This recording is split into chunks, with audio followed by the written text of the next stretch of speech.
The last person I expected to kick me out of my childhood home was my stepmother, but there she stood in her designer black dress, fresh from my father's funeral, telling me I had 20 minutes to leave.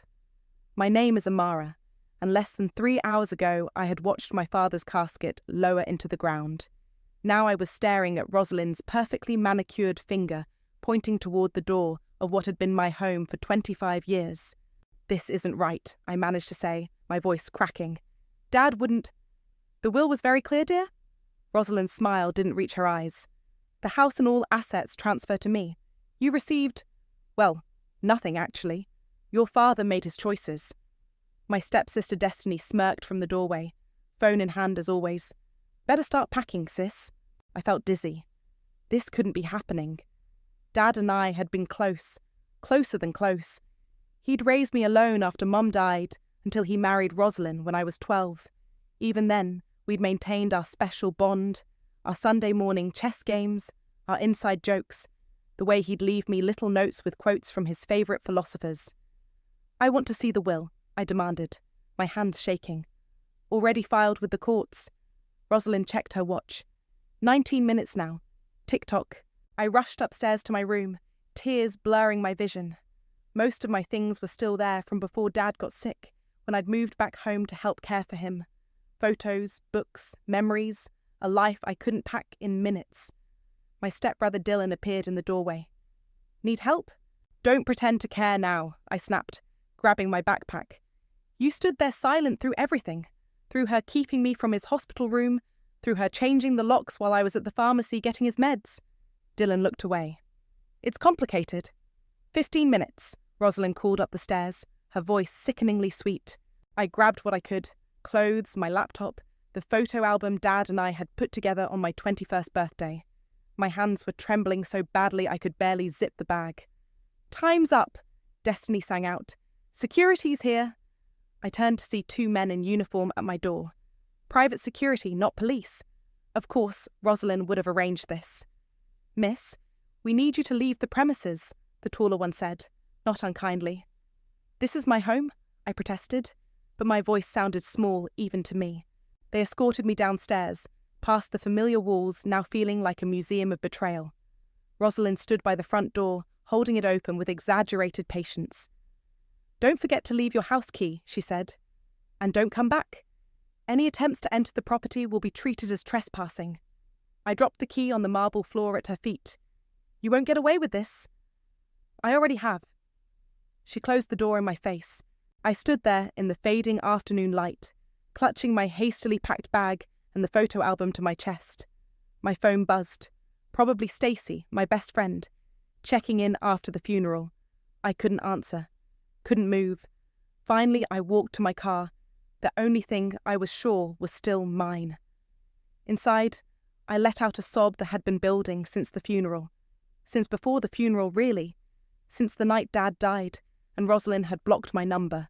The photo album slipped from my lap, falling open. Something small and brass clattered onto the floor. A key? I picked it up, frowning. Tucked into the album's binding was a folded note in Dad's familiar handwriting. "My dearest Amara, if you're reading this, I fear the worst has happened. Behind the third panel of my study's bookshelf is a door. This key opens it. Trust no one until you've seen what's inside. I love you. Dad." I stared at the note, then at the key. Dad's study, his private sanctuary where he'd spent hours working, reading, thinking. The room Rosalind had declared off-limits the moment he died. My phone buzzed again. This time I answered. "Stacy, I need your help and— do you still talk to Lucas? The one who became a detective? I need him too." I looked back at the house, at the study window where Dad used to wave to me when I came home from school. He'd known. Somehow he'd known this would happen. "Don't worry, Dad," I whispered, starting the car. "I'll make this right." The key felt warm in my palm, like an ember of hope in the darkness. Tomorrow I'd find out what was behind that panel, and Rosalind would learn that she'd picked the wrong daughter to betray. A real estate showing. Stacy's eyebrows shot up as she read the online listing on her phone. "She's already selling the house?" 9 a.m. tomorrow, I confirmed, pacing my tiny apartment. "Open house?" That's our chance. Lucas leaned against my kitchen counter, still in his detective suit from work. Let me get this straight. You want us to sneak into your father's study during a public showing to find a secret door? Not sneak. Walk in legally, like any other potential buyers. I held up the brass key. Dad left this for a reason. And you're sure this is the only way? Lucas asked. Rosalind's got security patrolling at night. During the showing, she'll be distracted with buyers. It's perfect, Stacy nodded. I'm in. But what if she recognizes us? She's never met Lucas, and you've changed your hair since the last time she saw you. I gestured to Stacy's new platinum blonde bob. Just don't make eye contact. The next morning, we parked a block away. My heart hammered as we approached the house. Cars lined the street. At least a dozen potential buyers had shown up. Remember, Lucas whispered, we're a young couple looking for our first home.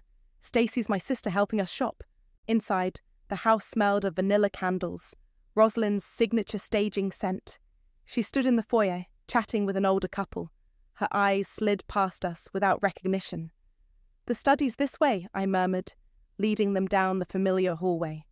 We entered the book-lined room where I'd spent countless hours with Dad. Now it felt hollow, staged. The antique desk where he'd taught me chess was gone, replaced by some modern glass monstrosity. Look natural, Lucas said, pretending to examine crown moulding while I moved to the bookshelf. My fingers found the edge of the third panel. It looked identical to the others, but when I pressed, I felt a slight give. Someone's coming, Stacy warned. Destiny's voice carried from the hallway. The study has original hardwood and great natural light. I slipped the key into the nearly invisible keyhole and turned it. Click. Now what? Stacy whispered. I pushed. The panel swung inward silently, revealing a dark space beyond. Quick, Lucas urged, keeping watch. I slipped inside, pulling out my phone's flashlight. The hidden room was small, maybe 6 feet square. Metal filing cabinets lined one wall. A small safe sat on a shelf. Oh my God, I breathed. What is it? Stacy poked her head in. Dad's real office. Look. I pointed my light at the walls. They were covered in papers, photos, and sticky notes, all connected with red string, like something from a crime show. Amara? Lucas hissed. Hey, hurry. I grabbed what I could. A stack of papers, a USB drive, what looked like legal documents. In the safe, I found another key labelled Box 221, First National. Footsteps approached. I slipped out, easing the panel shut. It clicked just as Destiny entered with an elderly couple. The built-ins are original to the house, she was saying. She faltered slightly, seeing us. Oh, hello? Beautiful room, Lucas said smoothly, taking my hand. Honey, what do you think about the light? I forced a smile. It's perfect.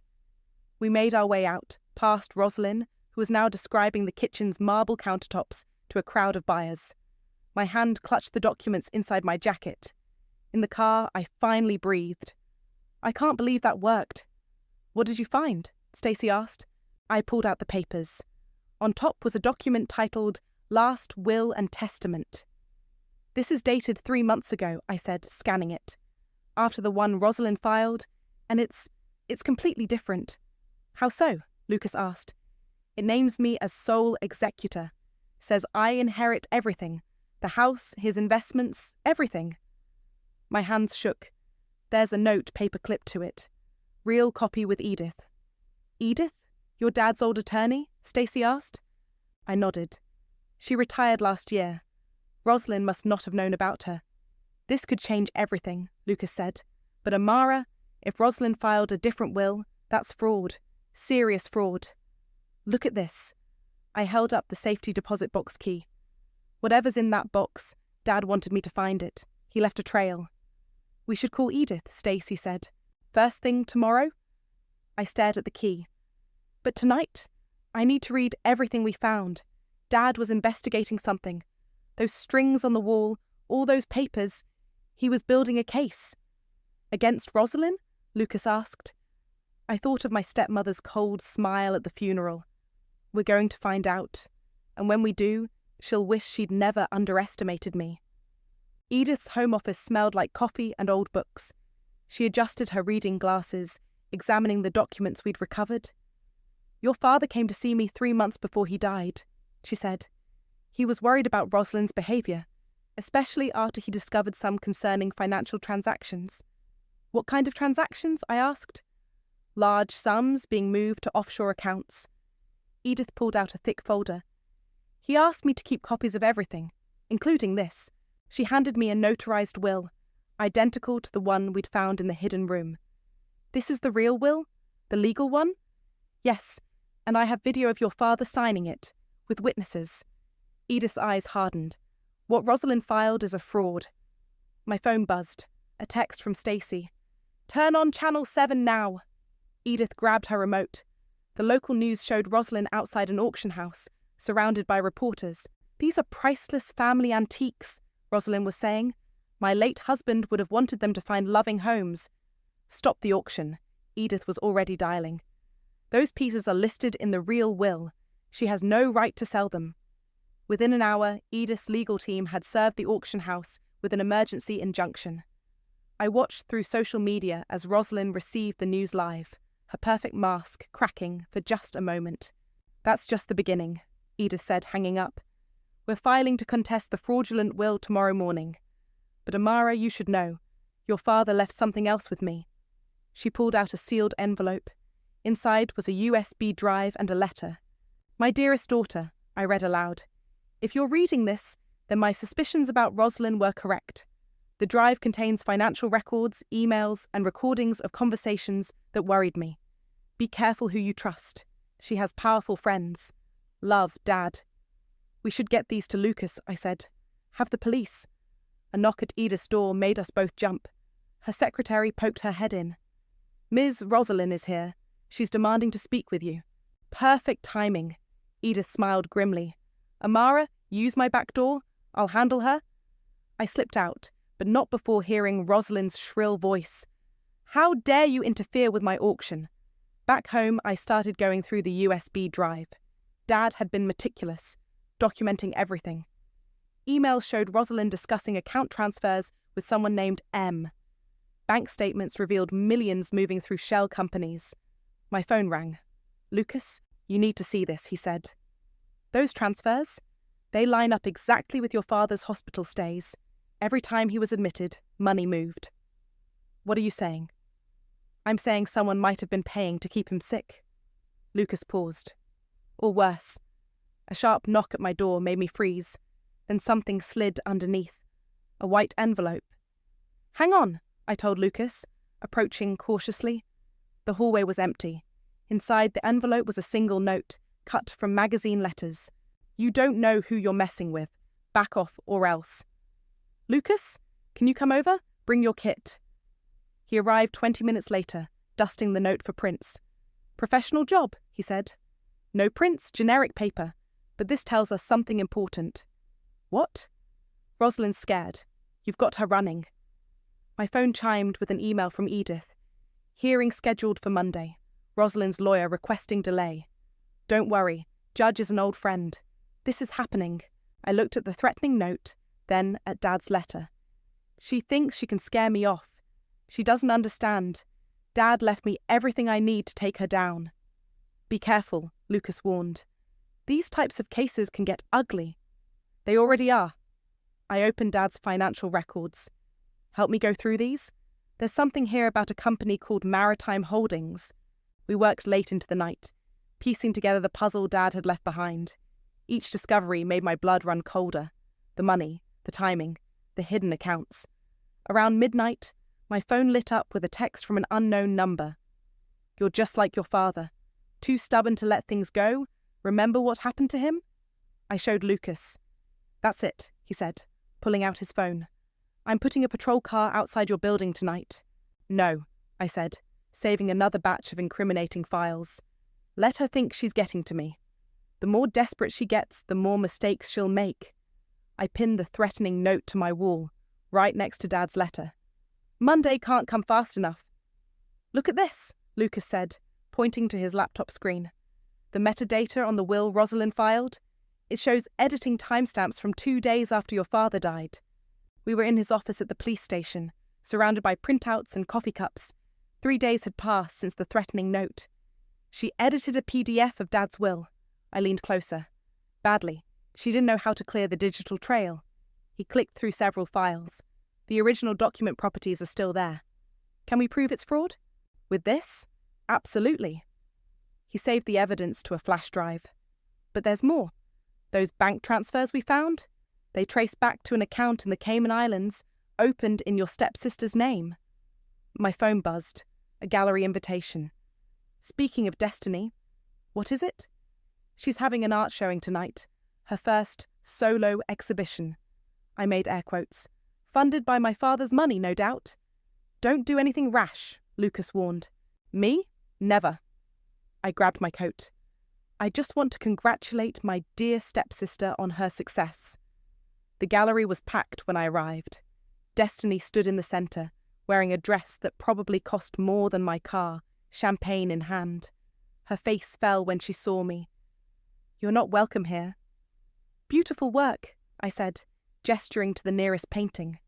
Amazing what you can accomplish with stolen money. You don't know what you're talking about. But her hand shook, splashing champagne. Maritime Holdings ring a bell? The Cayman account?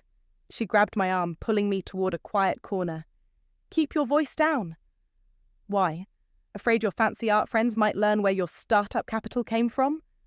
You think you're so smart. Her perfectly made-up face twisted. You have no idea what we had to do, what we worked for? We. She caught herself taking a long drink. Get out before I call security. Don't worry, I'm leaving. But first, I pulled out my phone, showing her the metadata evidence. Might want to warn Mom about her sloppy PDF editing. Her face went pale. How did you... Dad taught me to always keep receipts. I turned to leave, then paused. By the way, the gallery owner? Old family friend. Might want to start packing these up before the fraud investigation freezes your assets. Back in my car, I called Lucas. Destiny just confirmed it. They worked together to forge the will. Good. We can add that to... He stopped. Hold on. Something just came through about your father's computer. What about it? Tech team found deleted files. Lots of them. Voice memos mainly. Can they recover them? Already did. I'm sending you one now. Amara, you need to hear this. I played the file. Dad's voice filled my car. October 15th. Confronted Rosalind about the missing funds. She denied everything, but I saw her later speaking with Marcus from the hospital board. Something's not right. If anything happens to me, the proof is in the study. Amara will know what to do. My hands gripped the steering wheel. When was this recorded? 3 days before his first cardiac episode, Lucas said quietly. She did something to him. She and this Marcus person. My voice cracked. We have to prove it. We will. But Amara, whoever Marcus is, he's got hospital connections. This goes deeper than just Rosalind. My phone chimed with another text from the unknown number. Last warning. Drop the case or join your father. I forwarded it to Lucas. They're getting desperate. Stay at my place tonight. We don't know what they're capable of. No. I started the car. I need to check one more thing at the house. The study? There might be more recordings. Don't go alone. I won't. Stacy's meeting me there. I pulled out into traffic. Besides, Rosalind's at some charity gala tonight.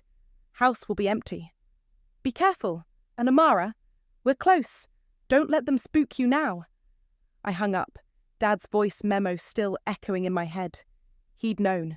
He'd tried to fight back, and they'd done something to silence him. Don't worry, Dad, I whispered, turning toward the house that was rightfully mine. I'm not backing down, not until they pay for everything they did to you.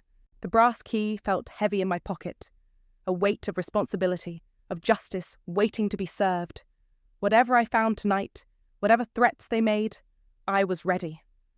The time for warnings was over. The hidden study felt colder this time.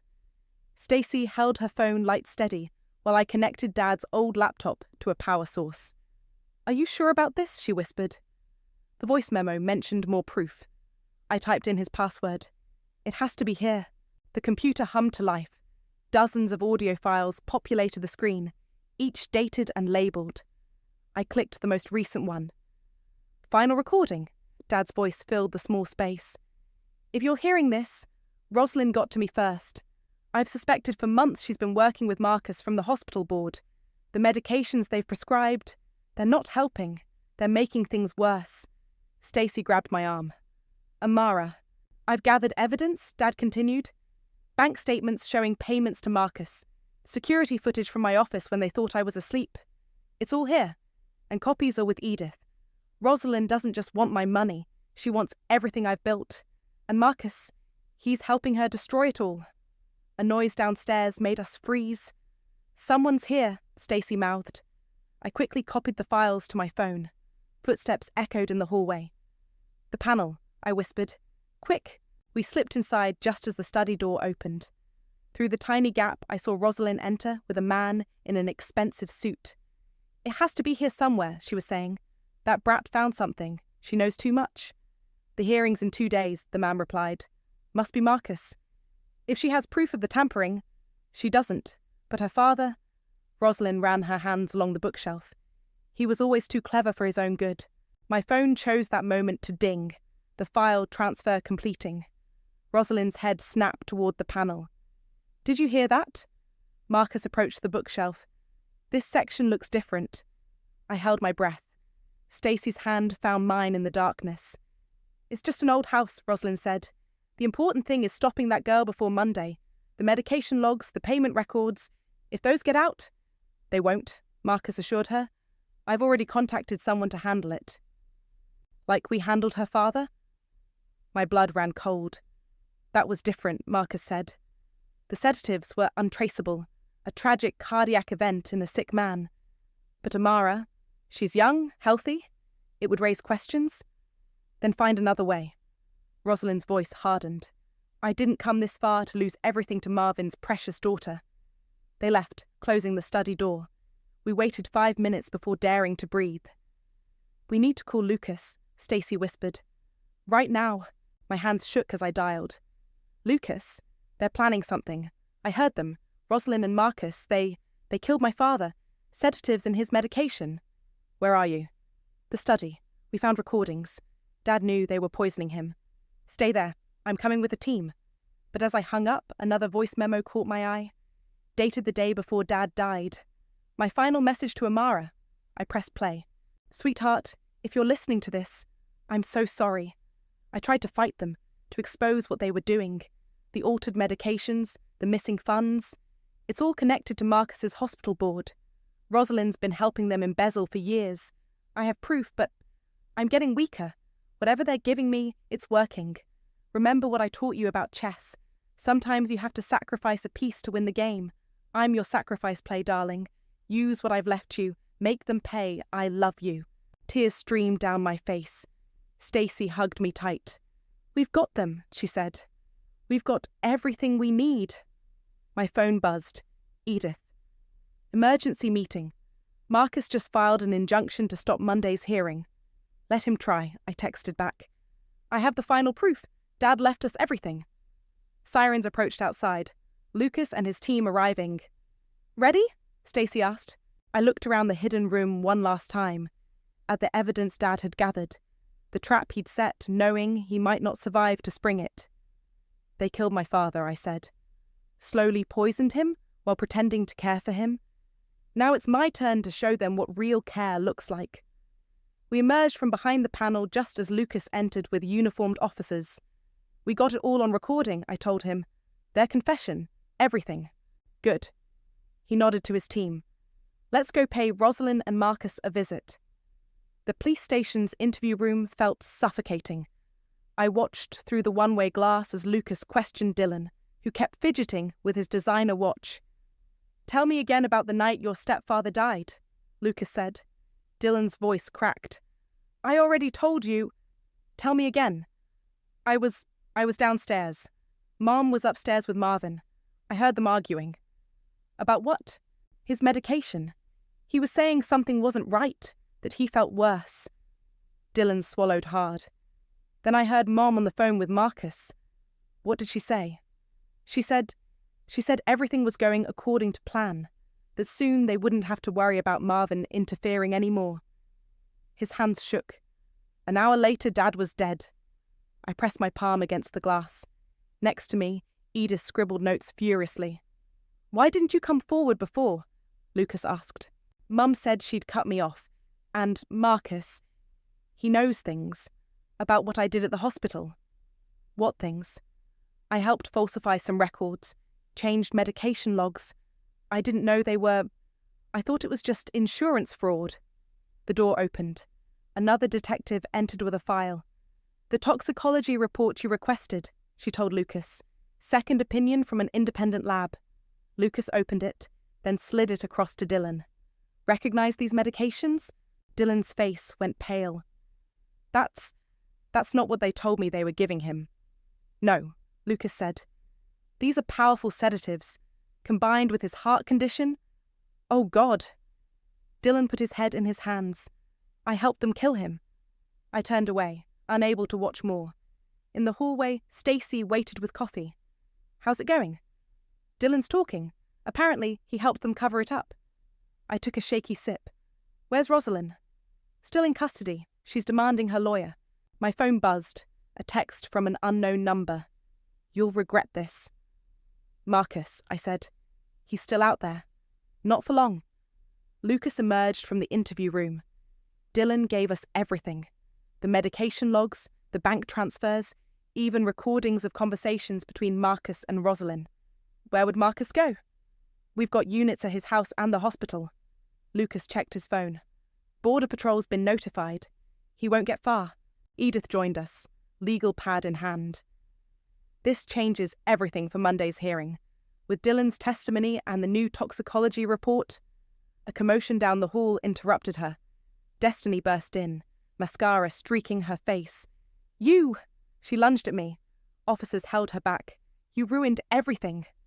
"Your mother killed my father," I said calmly. "She poisoned him slowly while you all watched." "You don't understand. Marcus was going to make me head of hospital administration. We were going to be somebody." "You already were somebody," I said. "You were his family, and you helped murder him." She collapsed into sobs as officers led her away. My phone buzzed again, this time a news alert. My heart stopped. "Marcus found dead in apparent suicide," I read aloud. "Police discovered his body." "Convenient," Lucas muttered. "Too convenient," Edith agreed. "Rosalind must have had a contingency plan." Another officer approached with an evidence bag.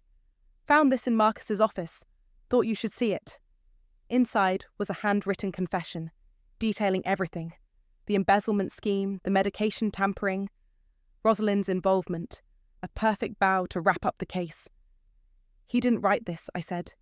"This is exactly what Rosalind wanted. A dead scapegoat who can't defend himself." "Doesn't matter," Lucas said. "We have Dylan's testimony, the recordings, the toxicology report. She's not getting away with this." My phone rang. The hospital board chairman. "Amara, we've reviewed the evidence. The board is prepared to testify about Marcus's suspicious activities over the past year." "We had no idea." "Thank you," I said. "That will help." I hung up and looked at the interview room where Dylan sat, broken and confessing, at Destiny being led away in tears, at the evidence mounting against the woman who thought she could take everything from me. "Monday's hearing," I said to Edith. "Will you be ready?" She smiled grimly. "Oh yes, your father left us everything we need. Rosalind thought she was so clever, but she never understood what she was up against." "A father's love," Stacy said softly, "and a daughter's determination." I touched the brass key in my pocket, the key that had unlocked not just a hidden room, but the whole twisted truth. "Let's finish this," I said. "For Dad." The courtroom fell silent as Rosalind took the stand. She'd traded her designer clothes for something more subdued, a navy suit that screamed, "Grieving widow." Her performance was starting. "Mrs. Parker," her lawyer began, "did you love your husband?" "With all my heart." Her voice quavered perfectly. "Everything I did was for our family." "Including forging his will?" Edith stood. "Including slowly poisoning him to death?" "Objection. Withdrawn." But Edith's point had landed. Rosalind's mask slipped for just a second. "I'd like to present evidence," Edith continued, nodding to the bailiff. A screen lowered. This is security footage from Marvin's home office, dated 3 days before his death. The video played. Dad at his desk, looking frail. Rosalind entering with a glass of water and pills. "Take these, darling. Doctor's orders." "They make me feel strange." Dad's voice was weak. "Worse than before. Trust me, Marcus knows what's best." The judge leaned forward. "And these medications were?" "Sedatives," Edith said. "Not the heart medication prescribed? The toxicology report confirms it." Rosalind's lawyer jumped up. "This proves nothing. My client was following doctor's orders." "Really?" Edith pressed play on an audio file. Rosalind's voice filled the courtroom. "Everything's going according to plan. Soon we won't have to worry about Marvin interfering anymore." Rosalind's composure cracked. "That's taken out of context." "Then let's add context." Edith gestured to the bailiff. "The court calls Dylan Phillips." My stepbrother walked in, shoulders hunched. He wouldn't meet his mother's eyes. "Tell us what you witnessed the night Marvin died." Dylan's testimony was devastating. The medication swaps, the conversations with Marcus, the systematic destruction of my father's health. "And the will?" Edith prompted. "Mom edited it after he died. I watched her do it. The original—" He glanced at me. "The original left everything to Amara." Rosalind stood up.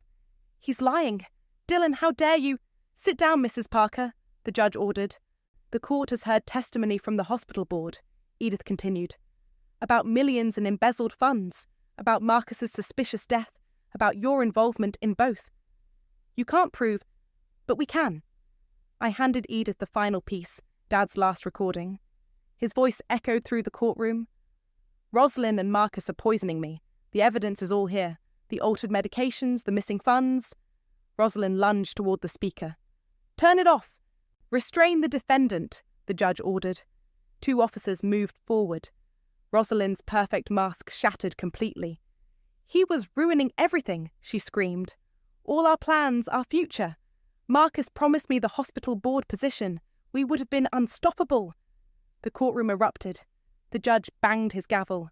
"Remove Mrs. Parker," and given her outburst, "I'm ordering her held without bail." As they led her away, she locked eyes with me. "You're just like him, always thinking you're so clever." "No," I said clearly.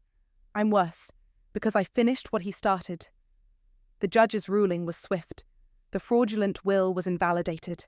Dad's real will, the one leaving everything to me, was reinstated. Criminal charges would follow. Outside the courthouse, reporters swarmed. How does it feel to expose the truth? What happens to the hospital board now? Any comment on Marcus's suspicious death? Edith shepherded me through them. My client has no comment except this. Justice was served today. A daughter's inheritance was restored. A father's murder was avenged. Lucas waited by his car. Need a ride? Actually, I looked at the house keys in my hand. My house keys now. I need to go home. Want company? I shook my head. This part I need to do alone. The house was quiet when I entered. Moving companies had already cleared out Rosalind's things. In Dad's study, the hidden panel stood open. I walked inside one last time. The evidence wall was empty now, everything catalogued into police evidence. But Dad's presence remained. My phone buzzed. A text from Dylan. "I'm sorry for everything. I know it doesn't help, but I needed you to know." I didn't respond. Some betrayals run too deep for forgiveness. Instead, I sat at Dad's desk, my desk now, and opened his journal to the last page. His final written words stared back at me. "Remember, my darling girl, the truth always rises, like cream, like justice, like love." "We did it, Dad," I whispered. "We brought them all down." The brass key sat heavy in my palm, a reminder of where this all began, of what justice costs, of what love can accomplish. It was time to close the hidden door, but its secrets had already done their work. The moving truck pulled away, leaving me alone in the driveway. Inside, the house echoed with emptiness, all of Rosalind's staged furniture gone, waiting for me to make it home again. My phone buzzed, a news alert. Hospital board members indicted in embezzlement scheme. Another text followed from Lucas. Rosalind's plea deal fell through. DA's pushing for maximum sentence. Good, I typed back. Any word on Marcus's death? Security footage shows Rosalind's lawyer entering his house that night. Investigation ongoing. I walked through the rooms, touching familiar walls. In the kitchen, Dad's old coffee mug still sat in the cupboard. In his study, the hidden panel was sealed. Its work done. The doorbell rang. Dylan stood outside, hands in his pockets. "Can we talk?" I left the security chain on. "About what?" "I'm selling my shares in the hospital, donating the money to patient advocacy groups." He swallowed hard. "It won't bring him back, but—" "No," I said, "it won't. There's something else. A safety deposit box in Mum's name. I found the key when they cleaned out her office." He held out a small envelope. "I think you should have what's inside." I took it without thanks. He turned to leave, then stopped. "You know what the worst part is? Dad, Marvin, he tried to help me get clean last year, paid for rehab, said I could be better than what Mum wanted for me." His voice cracked. "And I repaid him by watching him die. Goodbye, Dylan." Inside, I opened the envelope. A key and an address. First National Bank. Stacey drove me there. The box contained stacks of cash, offshore account numbers, and a USB drive labelled Insurance. "What's on it?" Stacey asked. "Everything." I plugged it into my laptop. Every conversation, every transaction, every player in their scheme, Mum's ultimate backup plan. Why would she keep evidence against herself? Leverage, in case anyone tried to betray her. I smiled grimly. Now it's evidence for the prosecution? My phone rang. Edith. "The hospital board wants to make amends," she said. "They're establishing a patient safety foundation in your father's name. Tell them to focus on medication oversight. Make sure this never happens again." That evening, I sat in Dad's study, surrounded by boxes of his books. A notebook fell open, his handwriting jumping out. "The greatest revenge isn't destruction. It's building something better from the ashes." The hidden panel caught my eye. One last time I opened it. The room was empty now, its secrets exposed. But on the back wall, Dad had written something I hadn't noticed before. "For Amara. Remember that justice without mercy makes us like those we fight against. Your strength is in your compassion, not your anger." My phone buzzed. A message from an unknown number. Visiting hours are Tuesday and Thursday. Dylan. I thought about Rosalind sitting in her cell, about Dylan trying to make amends, about Dad's words on the wall. I dialed Edith. "The foundation," I said. "I want to run it. Make sure it actually helps people." "Are you sure? After everything? Dad always said the best way to fight darkness was to create light." I could hear her smile. "He'd be proud of you." Later, I stood in the garden where Dad used to read. The roses he planted were blooming, life continuing despite everything. Stacey joined me, holding 2 glasses of wine. "To justice," she said. "To building something better." My phone chimed. A message from Lucas. "DA approved your request to speak at the sentencing." I looked at the house. My house now. At the study window where Dad used to wave. At the garden he loved. "You know what Dad would say right now?" I asked Stacey. "What?" "The best revenge is living well." I smiled. "And making sure others get to live well too." I pulled out the brass key one last time. The key that started everything.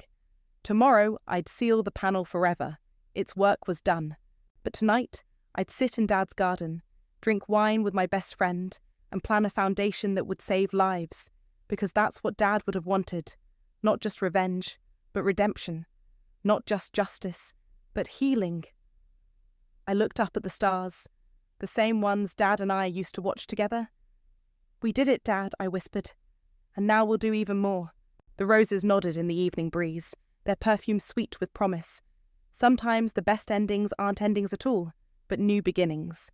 I was ready for mine.